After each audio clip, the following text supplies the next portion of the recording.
get all of that? Clinton Dix ain't what he was in 2016. Probably because he didn't want to be there any longer, because he's sick and tired of this damn organization. But let me tell you why I think Aaron Rodgers should be gone. Because I made sure we had some research. I asked for some research on this, Max. Because this kind of stuff that gets on my mind. Let me just run it by you. They win the Super Bowl. This is Aaron Rodgers, the greatest quarterback that I've ever seen. Aaron Rodgers, that bad man that he is. Since the Pittsburgh Steelers lost to Aaron Rodgers and the Green Bay Packers, we're talking about the 2011 draft, okay? We're talking a situation where since that time, the Green Bay Packers have drafted 13 wide receivers. 13 wide receivers, okay? One of them was in the first round. One of them. We're talking about offensive linemen. The last 5 drafts, the last 5 NFL drafts, the Packers have only selected 5 offensive linemen. How many did New England select for Brady? 11. How many did Seattle select for Russell Wilson?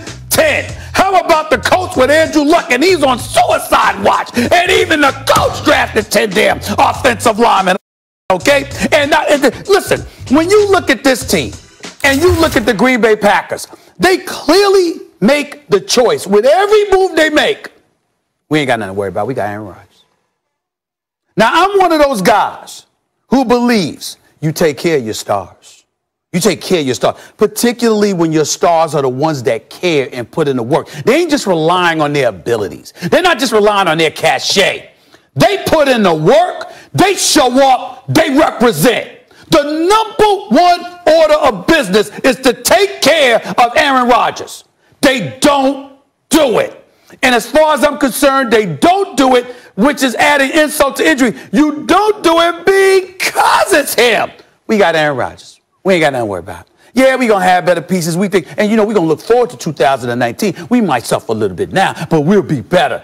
This team, I can't stand Green Bay. I've never been a Green Bay Packers fan. I am an Aaron Rodgers fan. I think he deserves better. I think these moves speak to it to a lesser degree. I know it doesn't seem that way because of the idiocy of Ty Montgomery taking the ball out of the end zone and Clinton Dix not having the greatest season in the world. But I just have a problem with their overall, the complexion of their mentality. It seems to be, as long as we got Aaron Rodgers, we don't have to worry about nothing. We gonna be all right. Oh, look, and that's what I don't like about the Packers. Look, I think you got to give the new GM a chance. That's number one. He's got a draft pick back for Clinton Dix, who, by the way, to my eye, looks like he's still really good. Yes, he does. It's interesting, though, because I think he's gonna help the Redskins. How much of that is about, like, you don't pay safeties now, you pay corners?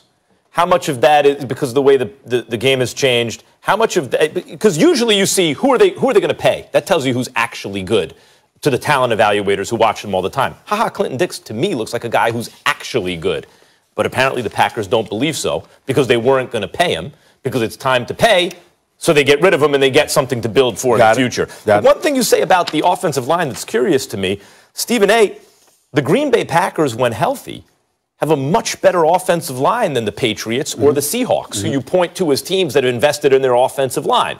Now, they don't have the kind of lead wideout that, you know, they don't have an A.J. Green or an Odell Beckham Jr. or an Antonio Brown or a Julio Jones. That's true. But, in fact, what you look at when you see the teams that win is they don't have the kind of wideouts that you pay top dollar for. In fact, one of the problems with the Green Bay Packers is if anyone is worth the money, it's Aaron Rodgers. But he got the money. Bakhtiari, you're going to have, right, Bakhtiari, you have to pay. There are other guys on the offensive line you have to pay right tackle. But keep in mind, you have to pay these guys. I gave you 2010 winning the Super Bowl. They just paid Aaron Rodgers this offseason. Yeah. So all of those years passed where you asked him to carry you on his back when you didn't take care of him. Free. I know he wasn't working. Well, a lot of guys, ain't nobody working for free in the NFL. Let's not go there. No one's working for free. The point is the compensation that he deserved based on the onus you placed on his shoulders wasn't commensurate with what you were giving him. Look, and that's the reality. Let's put it this way. You have Aaron Rodgers. You're going to have to pay him a big, we're talking about right now, you're going to have to pay him a huge chunk of your salary cap. You have two elite, especially at left tackle, an elite guy. You're going to have to pay your tackles, particularly your left tackle. You're hamstrung in certain other ways, so you're not going to pay your safety, especially if you don't think he's that good. Let me say this last point. Max, I'm one of those people who firmly believes when greatness is in your face to that level, he ain't a player, just a player any longer. He's a partner because your bottom line is contingent on his performance. They have never treated him like a partner. Well, what I'm saying they have always treated him. Criticizing them for not being good enough in the front office, basically. Yeah, they could do a better job in the front office. I agree with that. And coaching. He doesn't have Belichick. And coaching. You said Clinton Dix is a pretty good player. 3 interceptions this season. The whole team has 2 on the Packers. He's 8th in interceptions since he was a rookie in 2014. So he does have the good numbers. It seems to me when I watch him that he's good. But apparently the guys in the Packers who watch him say he's not going to be worth the money. I like Clinton Dix. I think he's going to do great with Swearinger at that safety spot in Washington. I think the Redskins have upgraded, but let's be clear. Clinton Dix has not looked the way he looked a couple of years ago, for whatever reason. See, I think this year he's been really good. He's missed some tackles. He's blown some coverages. I've seen that. He's good. Damn good. He'll be better with the Redskins. I think it's more about the front office going, we can't pay everyone. We're not going to pay that guy anyway. Let's get some value for him. It's more about them saying, we got Aaron Rodgers. We can lollygag because we got Aaron Rodgers. And by the way, Washington counters the Eagles' moves with a, defensive backfield, move. When we come back here on First Take, how bad do the Cowboys look now for trading a first-round pick for Amari Cooper? Will Kane with that answer after the break. And no surprise, Alabama on top of the first college football rankings. But did the committee get the rest of it right? Paul Feinbaum will tell us at the bottom of the hour. I'ma hit you with a dance. I'ma get a little closer.